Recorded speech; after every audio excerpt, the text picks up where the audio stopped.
इतवार के रोज चर्च में आकर एक बड़ी खुशी महसूस करते हैं। आप अक्सर वो ज़बूर गाते हैं, एक दिन जो गुजरे तेरे घर दे अंदर हज़ारां दिनां नालों है त्यो बेहतर। सो ये दिन मेरे नज़दीक आप सबकी हयात के अंदर एक बड़ा कीमती दिन है,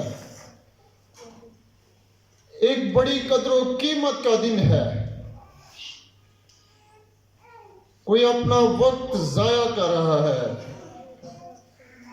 कोई अपने वक्त को बुरे कामों के लिए इस्तेमाल कर रहा है। और ये वक्त जो आपको खुदा ने दिया है, मैं ये कहूँगा कि आप अपने रुपए पैसे से नहीं खरीद सकते, अपनी कोशिशों से नहीं ले सकते। ये समझें कि आप सब पर और हर एक को ईमानदार पर बड़ा फजल है कि खुदा ने हमें वक्त दिया है कि हम उसके हुजूर बैठकर उसकी इबादत कर सकें। उसके जलाल के लिए तालियां बजाएं। जिसमें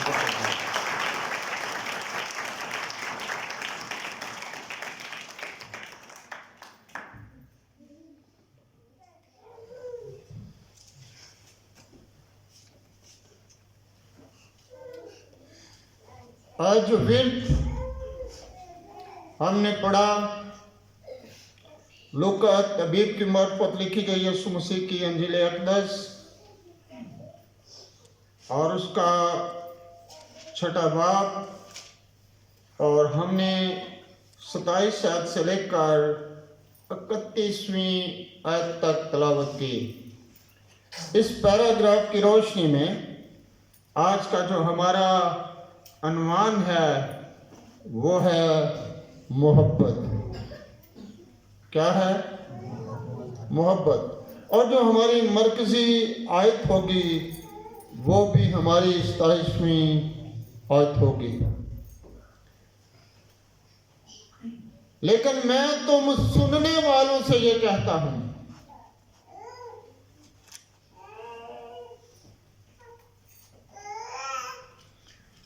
लेकिन मैं तुम सुनने वालों से ये कहता हूं कि अपने दुश्मनों से मोहब्बत और अपने अदावत करने वालों का बोलिए भला करो। आप कहिए, बोलिए क्या करो? भला करो। मेरे पीछे शायद को कह सकते हैं, लेकिन मैं तुमसे ये कहता हूं, लेकिन मैं तुम सुनने वालों से कहता हूं कि अपने दुश्मनों से मोहब्बत, जो तुमसे अदावत रखें उनका भला करो। आमीन।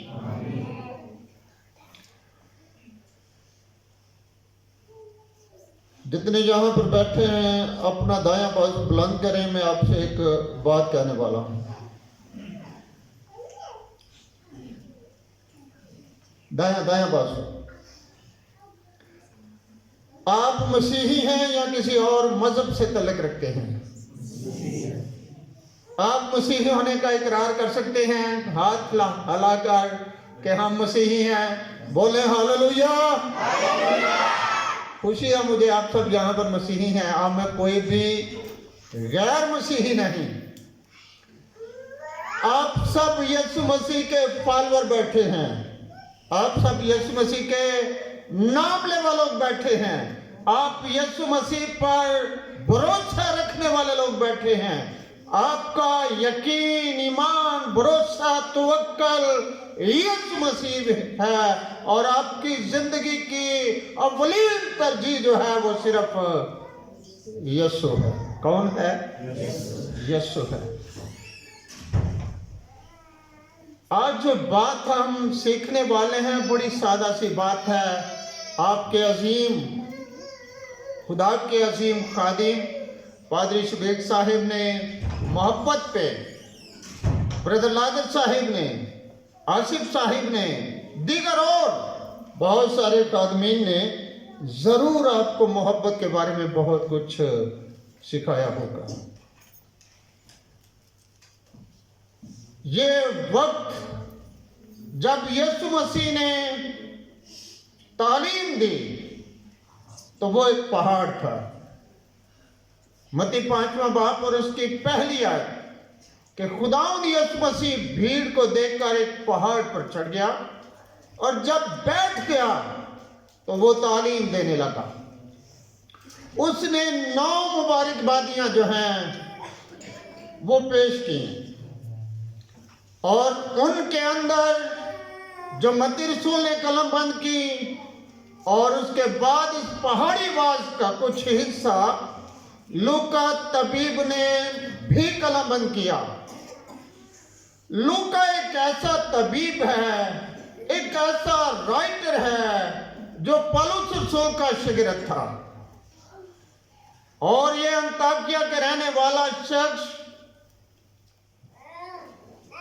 एक जहाजों के अंदर, कश्तियों के अंदर उस अपनी डॉक्टरी के पेशे को सरअंजाम देने वाला, जिसकी मुलाकात खुदावंद यीशु मसीह के रसूल आज़िम पौलुस रसूल से हो जाती है। अब वो तबीब के साथ, वो तबीब जो अपनी कलम से मेडिसिन लिखने वाला, अपनी उस कलम से लोगों के लिए, शिफा के लिए दुआ लिखने वाला, दुआएं लिखने वाला, अब वही शख्स उस कलम से यीशु मसीह की हयात अक़दस की पुचीदा बातों को भी मुकद्दसा मां मरियम के कदमों में बैठकर सीखने वाला, पतरस और पौलुस से सीखने वाला, इंद्रियास और याकूब से सीखने वाला, इसने 2 किताबें कलमबंद की, अमाल की किताब को और फिर जिसके नाम से मंसूब है यीशु मसीह की अंजील को भी कलमबंद किया। यूसुफ याद उसके बारे में लिखते हैं कि उसने अपनी दोनों कुतुब के अंदर बीमारियों का बड़ा जिक्र किया, क्योंकि वो खुद डॉक्टर था और उसने बीमारियों का भी जिक्र किया। मालूम होता है कि ये तबीब सिर्फ तबीब ही नहीं था, एक अच्छा म्यूजिशियन था, एक अच्छा बुझाने वाला, गाने वाला भी था। किस तरह कि वो मरियम के गीत का जिक्र करता है, वो चरवाहों के गीत का जिक्र करता है, वो फरिश्तों के गीत का जिक्र करता है, उसका गाने में भी बड़ा शौक था। उसने ये किताब जब कलमबंद की तो यीशु मसीह के पहाड़ी वाज को भी कलमबंद किया। महात्मा गांधी इसके बारे में कहते हैं कि दुनिया की तमाम कुतुब मेरे पास ना हो, मगर मेरे पास यीशु मसीह का वो पहाड़ी वाज मौजूद हो, मुझे किसी और किताब की कोई जरूरत नहीं है, क्योंकि दुनिया के अंदर, पूरे वर्ल्ड के अंदर कोई ऐसी किताब नहीं जो यीशु मसीह के पहाड़ी वाज का सामना कर सके या उसकी सानी हो। ये लासानी वाज है और ऐसी अखलाकियात और ऐसा अखलाक किसी और कुतुब के अंदर नहीं पाया जाता जैसा कि यीशु मसीह के पहाड़ी वाज के अंदर है। और जब यीशु मसीह ने इस पहाड़ी वाज को कहा तो वो पहाड़ पर बैठे हुए थे। हम पुलपिट पे खड़े होकर और मुजाहिद के साथी मेंबर पे खड़े होकर बैठकर तालीम देते हैं। यीशु मसीह बैठकर तालीम दे रहे थे। क्यों? यहूदियों के अंदर जो रबी हैं, जो उस्ताद हैं, जो फकी और फरीसी हैं, वो बैठकर तालीम देते हैं। मेरे और आपके मसीहा ने चैलेंज के साथ, पूरी कुव्वत के साथ ये साबित कर दिया कि वो वाकई इस कायनात का मालिक है और वो सिखाने में सबका उस्ताद है, किसी और ने ऐसा नहीं कहा। मेरे लिए और आपके लिए जो आयत है, जो सबके लिए आयत है, जो पूरी दुनिया के लिए पैगाम है, वो ये है, लेकिन मैं तुम, आपको याद है जो आयत हमने पढ़ी है, लेकिन मैं तुम सुनने वालों से कहता हूं कि अपने दुश्मनों से मोहब्बत रखो, अपने दुश्मनों से रखो। मैं तुम सुनने वालों से कहता हूं। भाई आप सब सुन रहे हैं, और आज मैं भी तुम सुनने वालों से कहता हूं। भाई सुनने का क्या मतलब है? खुदावंद की बातें तो सारी दुनिया सुनती है, सबके कान होते हैं मगर बहरे होते हैं, कान होते हैं मगर बहरे होते हैं। बहुत लोगों के कान होते हैं, सुनते हैं, तो भी वो नहीं सुनते। इसलिए खुदावंद यीशु मसीह ने कहा, मैं तुम सुनने वालों से ये कहता हूं। क्या भाई मैं आपसे जो बात करने वाला हूं, अगर आप यूहन्ना आरिफ के मुकाशफा की किताब को कभी पढ़ते हैं, यीशु मसीह के मुकाशफा को पढ़ते हैं, तो जब सातों कलीसियों को पैगाम दिए गए, सातों कलीसियों को खत लिखे गए, तो उसमें आखिर में हर एक कलीसिया को यह कहा गया, जिसके कान हो वो सुने। के रूह कलीसियों से कान तो होते हैं मगर सुनते नहीं। सुनने से क्या होता है? क्या पैदा होता है? ईमान। शाबाश। क्या पैदा होता है? और क्या होता है? निकालिए मत्ती रसूल की मार्फत लिखी गई यीशु मसीह की अंजील और उसका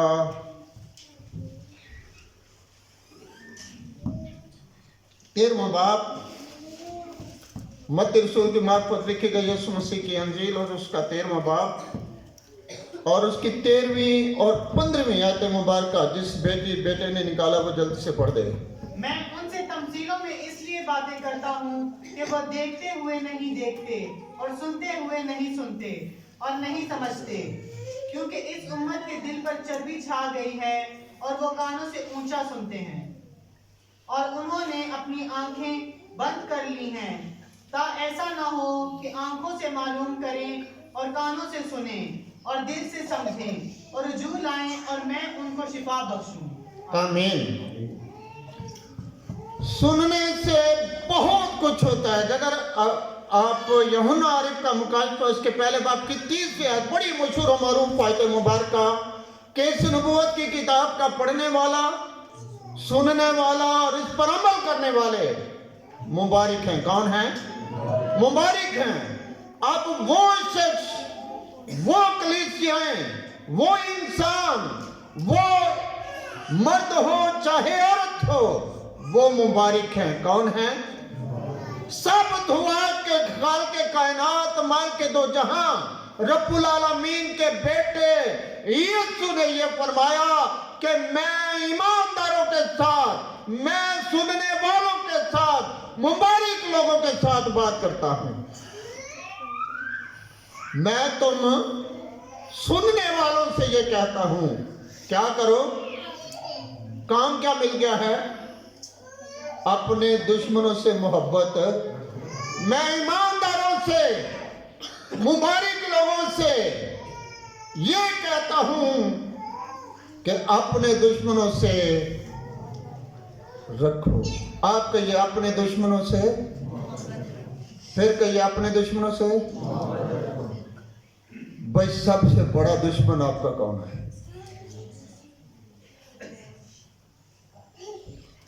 बोलिए, बोल सकते हैं। इब्लीस सबसे बड़ा दुश्मन कौन है? भाई जितना वो बड़ा दुश्मन है, मोहब्बत भी उतनी बड़ी होनी चाहिए।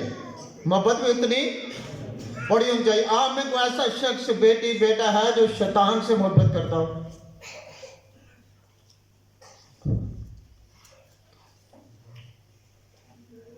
दूसरी बात, एक और आपका दुश्मन है जिसकी आज मैं आपको निशानदेही करवाने वाला हूं, वो है शरीर। कौन है?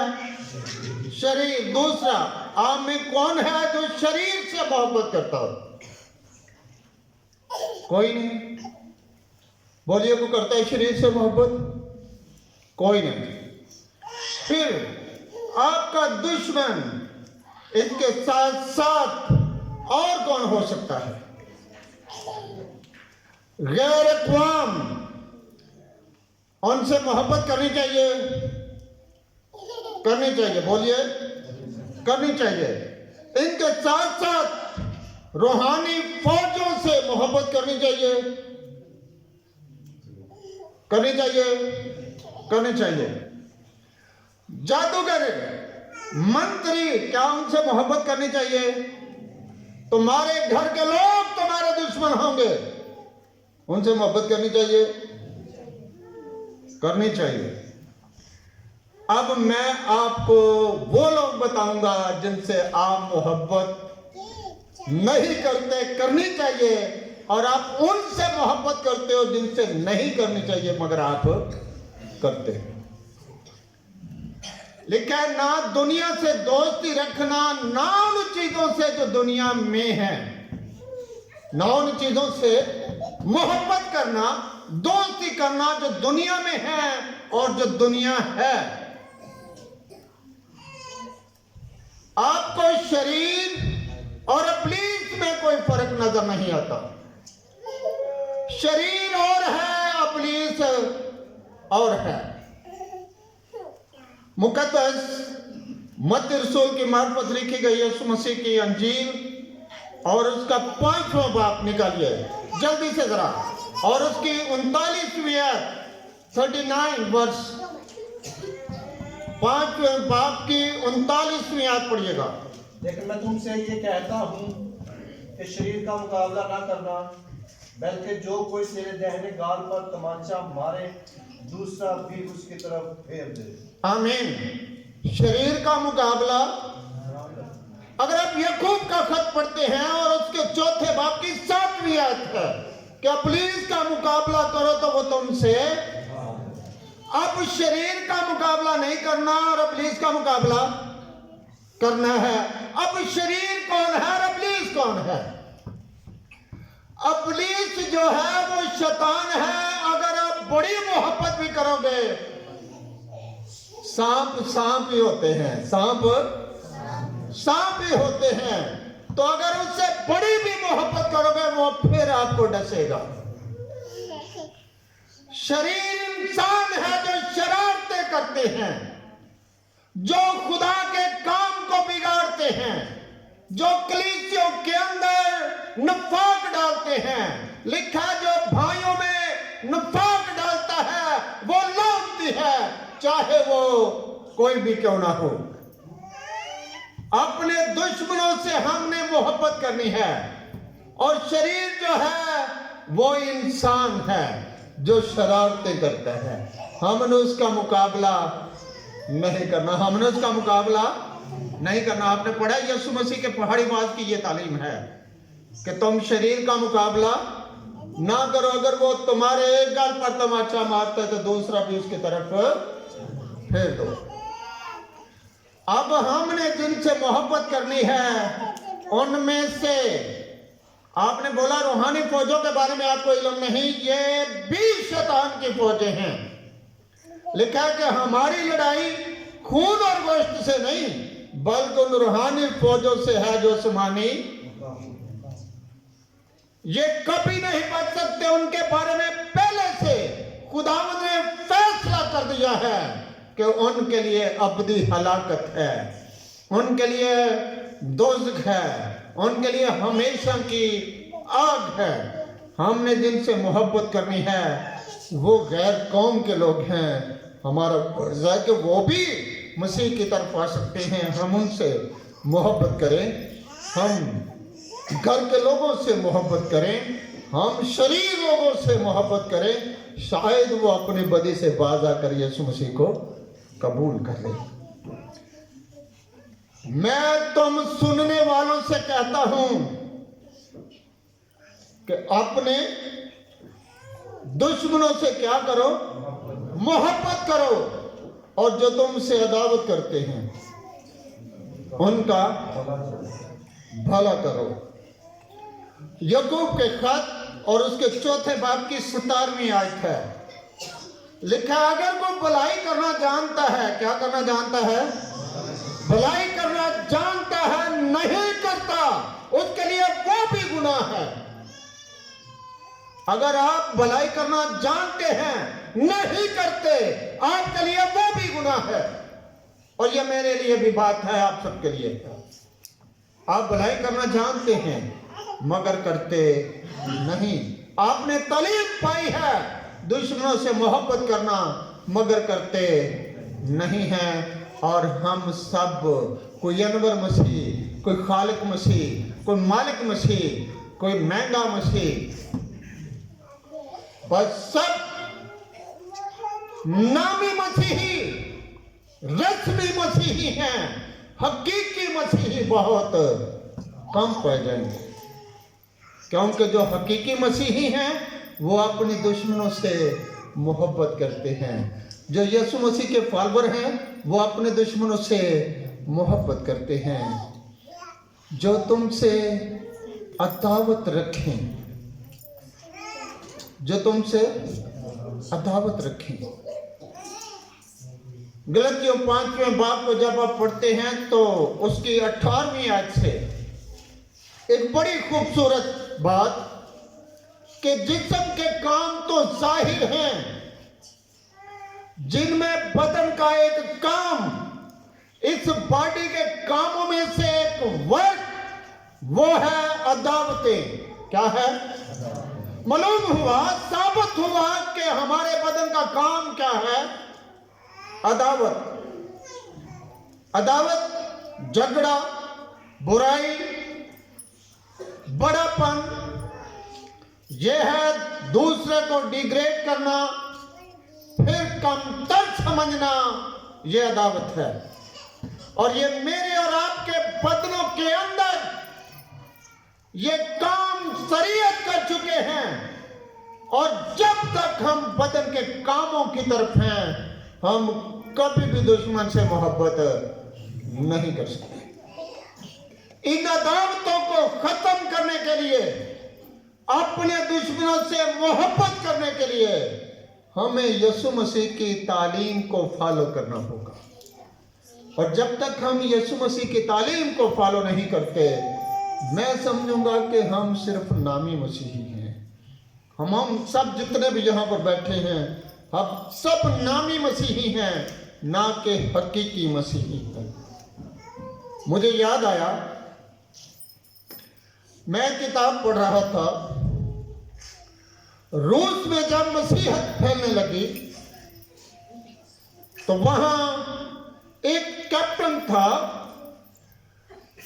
जिसने एक मसीही खानदान के सरबराहों को, बाप को और मां को पकड़कर कैद खाना में डाल दिया। और उस कैप्टन का नाम था मार्को। जब उसने उन दो फर्दों को कैद खाना में डाल दिया तो चंद दिन गुजरने के बाद उनके 2-3 जो बच्चे थे, उन्हें याद था कि हमारी मामा की बर्थडे है और वह हर अपनी मामा की सालगिरह पे उन्हें गिफ्ट दिया करते थे। कुछ फूल, कुछ गुलदस्ते दिया करते थे। उन्होंने भी गुलदस्ते लिए, फूल लिए और वो अपने घर से चले। उस मार्को कैप्टन के दरवाजे पर जाकर दस्तक देना शुरू कर दिया। अंदर से चौकीदार आया, उसने पूछा, हाँ भाई किसको मिलना है? उन्होंने कहा कि हमने कैप्टन साहिब को मिलना है। उस चौकीदार ने जाकर कैप्टन से कहा कि बाहर 2-3 बच्चे आए हैं वो आप को मिलना चाहते हैं, उनके हाथों में गुलदस्ते हैं, कुछ फूल हैं। कैप्टन बाहर आया। जब कैप्टन बाहर आया तो उसने बच्चों से कहा, भाई हाँ कैसे आपका आना हुआ? तो उन्होंने कहा, भाई हमारी मामा की आज बर्थडे थी, तो हम इसलिए उन्हें हर साल गिफ्ट दिया करते हैं, तोहफे दिया करते हैं, तो हम वो तोहफे लेकर आए हैं। तो वो कहता है, तुम्हारी मामा तो यहाँ पर नहीं। उन्होंने कहा, आपने उन्हें कैद खाने में रख दिया है ना, तो इसलिए उन्होंने हमें तालीम दी थी कि अपने दुश्मनों से मोहब्बत रखो और अपने अदावत करने वालों का भला करो, इसलिए हम आपको गिफ्ट देने आए हैं। और जब कैप्टन ने ये बात सुनी तो उसके दिल के अंदर उस कलाम की चोट लगी और उसने रोते हुए बच्चों को गले लगा लिया और यीशु मसीह को कबूल कर लिया और ये कहा कि वो जिंदा है और यही तालीम है और ऐसा कोई मजहब नहीं कि जो ये कहे कि अपने दुश्मनों से मोहब्बत रखो और अपने सताने वालों का भला करो। आज मेरे लिए और आपके लिए कैप्टन मार्को का ये बड़ा मैसेज है कि हम कभी ऐसा करते हैं? आप जितने जहाँ पर लोग बैठे हैं, कभी ऐसा करना नसीब हुआ कि अपने दुश्मनों से ऐसा प्यार करें, वो तुम्हारे एक गल पर तमाचा मारें और दूसरा भी उसकी तरफ फेर दें। वो आपका कुर्ता लेना चाहें, चोगा लेना चाहे, आप कुर्ता भी उन्हें दे दें। कभी आपने अपने आप को इतना पस्त किया? हरगिज़ नहीं। हम सिर्फ नामी मसीही हैं और एक दूसरे को मारने और एक दूसरे को तबाह करने, नीच करने, सत्यानाश करने के लिए खड़े हैं और गीत बड़ी दलेरी से गाते हैं, मैसेज पुलपट पे खड़े होकर देते हैं, घरों में इबादतें करते हैं, दुआएं करते हैं। मेरे अजीज बहन भाइयों, साथियों, बच्चों, मैं खुदावंद का खादिम होने के नाते आपसे इल्तमास करता हूं कि आज से जो अपने दुश्मनों से मोहब्बत ना करे वो सिर्फ एक नामी मसीही है। जो अपने सताने वालों का भला ना करे वो एक नामी मसीही है। अगर आप हकीकी मसीही होना चाहते हैं तो आओ फिर आज यीशु मसीह के साथ वादा करें, अपनी आंखें बंद करें। मैं आपके लिए दुआ करना मांगता हूँ, आपके लिए दुआ करना मांगता हूँ। मेरे दिल के अंदर आपके लिए वर्ष की कलीसिया के लिए बोझ है कि मैं आपके लिए दुआ कर सकूं। और जिसने इस कलाम को कबूल किया है वही हाथ मुकद्दस जो आपका दायां हाथ है अपने सर से ऊपर करें। मैं आपके लिए दुआ करूं ताकि आप यीशु मसीह के अजीम फॉलोअर हैं, आप ईमानदार हैं, आप यीशु मसीह के खादिम हैं और इस तालीम को कबूल करते हुए अपने दुश्मनों से मोहब्बत करें। मेरे साथ पांव पे खड़े हो जाएं। मैं आपके लिए दुआ करने वाला हूं। जो इस तालीम को कबूल करना चाहता है, जो यीशु मसीह के हुक्म पर अमल करना चाहता है, वो खड़ा हो जाए और जोर से बोलेंगे हालेलुया, हालेलुया, हालेलुया।